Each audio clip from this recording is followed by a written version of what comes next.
खबर है, बिहार के पूर्व डिप्टी सीएम सुशील मोदी का पार्थिव शरीर जो है वो पटना लाया गया है। दिल्ली से विशेष विमान से उनका पार्थिव शरीर पटना लाया जा चुका है। पटना एयरपोर्ट पर श्रद्धांजलि के बाद उनके पार्थिव शरीर को राजेंद्र नगर स्थित उनके आवास पर ले जाया जा रहा है, जो अब तस्वीर सामने आई है। और वहां पर सुशील मोदी के चाहने वाले जाएंगे कि किस कदर जो है वो लोगों के लिए काम करते थे और पार्टी के लिए, और रिश्तेदार उनके अंतिम दर्शन करेंगे। सबसे खास बात है कि देखिए वो यहाँ पे दधीची देहदान समिति का उन्होंने निर्माण किया था, जो तस्वीरों में आप देख रहे हैं, जो सबसे महत्वपूर्ण जो है इनकी संस्था मानी जाती है, जहाँ पे खुद उन्होंने देहदान किया और अपने साथ साथ हजारों लोगों को अगर कहें तो इस काम के लिए प्रेरित किया। तो यहाँ पे सुशील कुमार मोदी का जो पार्थिव शरीर है वो सीधा राजेंद्र नगर ले जाया जा रहा है और उसके बाद पार्टी ऑफिस होते हुए, विधानसभा होते हुए यहाँ पे दीघा घाट पे अंतिम संस्कार किया जाएगा। पटना से रवि एस नारायण की रिपोर्ट। और रवि एस नारायण हमारे साथ न्यूज़ 18 संवाददाता लाइव भी जुड़े हुए हैं। रवि, पार्थिव शरीर पहुंचा हुआ है और जाहिर सी बात है सबकी आंखें नम है। आप वहां से क्या तस्वीरें देख पा रहे हैं? पार्थिव शरीर को कहां कहां ले जाना है, श्रद्धांजलि दी जानी है? जी बिल्कुल, अब तस्वीरों के जरिए हम आपको दिखाते हैं कि देखिए सबसे पहले रनवे पे यहाँ पे पहुंचा और यहाँ पे बीजेपी के तमाम जो बड़े नेता हैं वो यहाँ पहुंचकर उन्होंने श्रद्धांजलि दी। यहाँ पे विशेष वाहन से इनके पार्थिव शरीर को उनके राजेंद्र नगर आवास जो है वहाँ पे ले जाया जा रहा है। और सबसे खास बात बताऊं कि देखिए यहाँ पर जब उनके पार्थिव शरीर को जब श्रद्धांजलि देने की बारी आई तो तमाम जो राजनीतिक बंधन और राजनीतिक जो कहते हैं कि आपसी खटास वो मिटती हुई दिखाई पड़ी। यहाँ पे कांग्रेस के प्रदेश अध्यक्ष अखिलेश सिंह दिखाई पड़े, शकील अहमद खान दिखाई पड़े, अलग अलग दलों के जो तमाम जो नेता हैं वो दिखाई पड़े। ये बताता है कि इनका कद किस कदर था। राजनीतिक आपसी मतभेदों के बाद भी जो अपने व्यक्तिगत जो संबंध हैं और जो व्यक्तिगत उनकी जो सोच है वो कितनी बड़ी रही है। तो यहाँ से अभी जो पार्थिव शरीर है वो सीधा राजेंद्र नगर उनका जो आवास है वहाँ ले जाया जा रहा है, जहाँ पर वहाँ के बाद सीधा बीजेपी कार्यालय जो है वो ले जाया जाएगा और विधानसभा में थोड़ी देर के लिए रखा जाएगा, जहाँ पे श्रद्धांजलि दे सकते हैं। और उसके बाद यहाँ पे सीधा दीघा घाट पर ले जाया जाएगा। लेकिन देखिए सबसे खास बात है जो उनका जो पार्थिव शव है वो तिरंगे में लपेटा गया है। तिरंगा जो शान है और वो बताता है, तो जिस ढंग से उनका जो कद रहा है वो उसको देखते हुए बीजेपी सम्मान के साथ यहाँ पे, और पीछे काफिला को अगर आप देखेंगे तो लगातार एक जो मंत्री हैं सभी लोग जो हैं उस काफिले में मौजूद हैं। और सबसे खास बात ये है कि देखिए दधीची देहदान जो समिति है उनकी बनाई हुई वो सबसे खास है, क्योंकि उन्होंने इस संस्था के जरिए आपको बता दें कि कम से कम हजारों लोगों को देहदान करने के लिए प्रेरित किया है। तो अगर आप जीवित हैं तो यहाँ पे संदेश भी लिखा गया है कि अगर आप जीवित हैं तो आप रक्तदान करें, और लेकिन निधन के बाद अपने शरीर के अंगों को जरूर दान करें ताकि लोगों को यहाँ पे जो जरूरतमंद है उन्हें ये मिल सके। तो ये लगातार अब देखिए काफिला जो है एयरपोर्ट से बाहर निकलता हुआ और यहाँ पे सीधे जो है ये काफिला राजेंद्र नगर की ओर चल रहा है। और पीछे में उनके जो समर्थक हैं, जो चाहने वाले हैं, तो वो सुशील मोदी अमर रहे के नारे जो हैं वो लगातार लगा रहे हैं।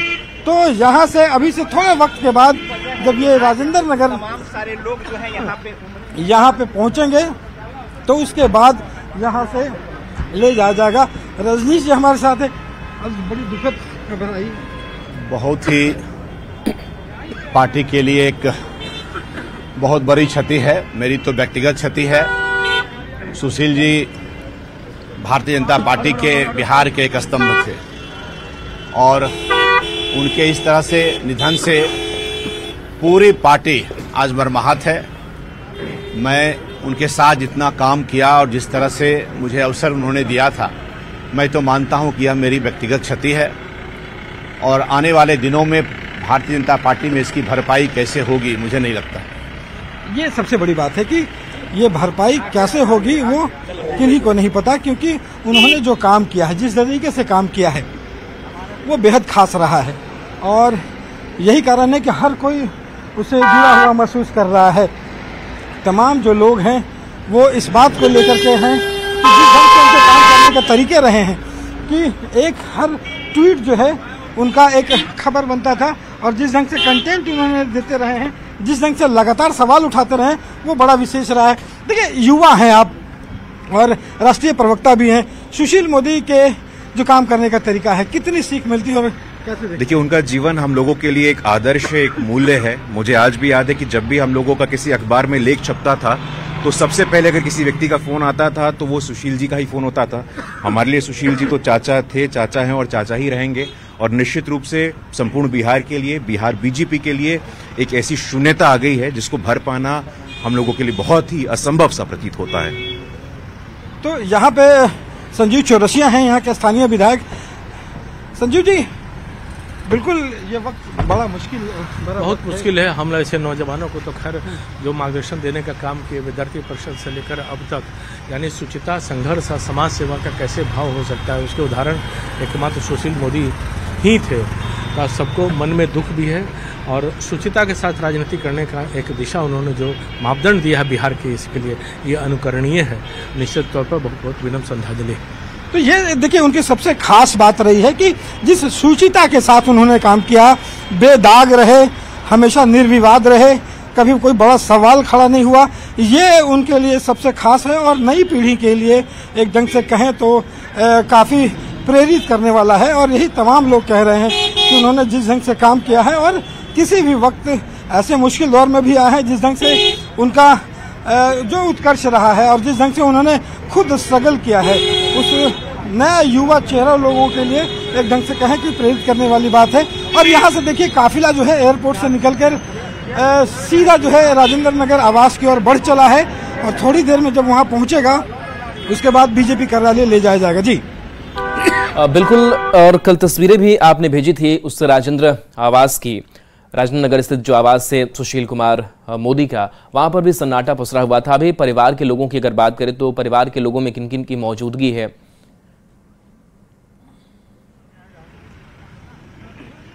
जी बिल्कुल, देखिए, परिवार में तमाम जो लोग हैं वो मर्माहत हैं और एक ढंग से कहें कि उनके जो लोग भी हैं, उनके भाई हैं, उनके साथ में यहाँ पे पत्नी और बेटे जो हैं दोनों पहुँचे हुए हैं, रो रो कर बुरा हाल है।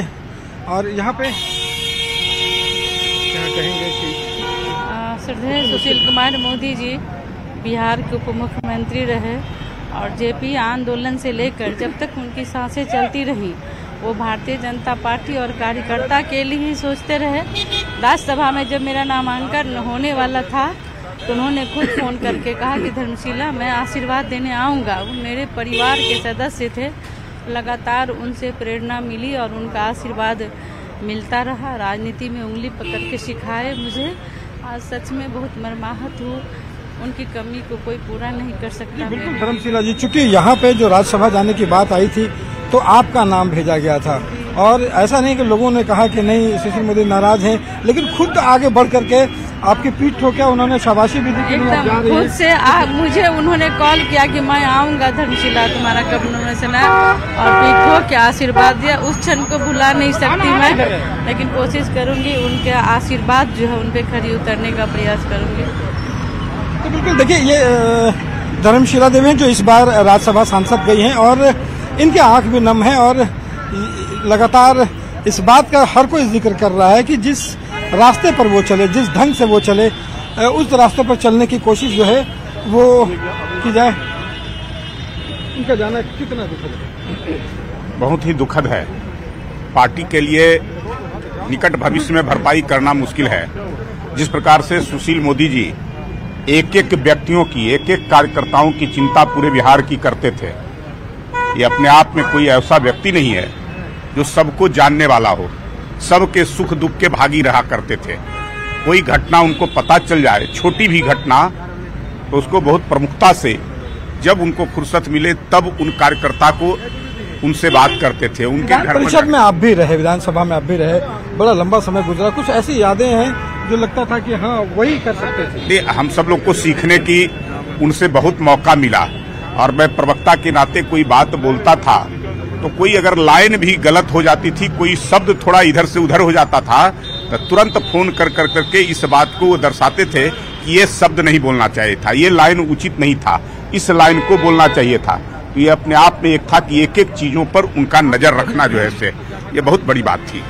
ये बड़ी बात थी। और देखिए, लगातार लोग जो श्रद्धांजलि देकर यहाँ से एयरपोर्ट से निकल रहे हैं और जो बीजेपी के तमाम जो नेता हैं वो बीजेपी कार्यालय पहुँच रहे हैं, तो तमाम लोग मर्माहत हैं और इस बात को लेकर कह रहे हैं कि जिस रास्ते पर वो चले, जिस ढंग से उन्होंने राजनीति की, निर्विवाद रूप से बिना कोई संकोच किए हुए, मुश्किल दौर में भी उन रास्तों पर आगे चलने की कोशिश की जानी चाहिए।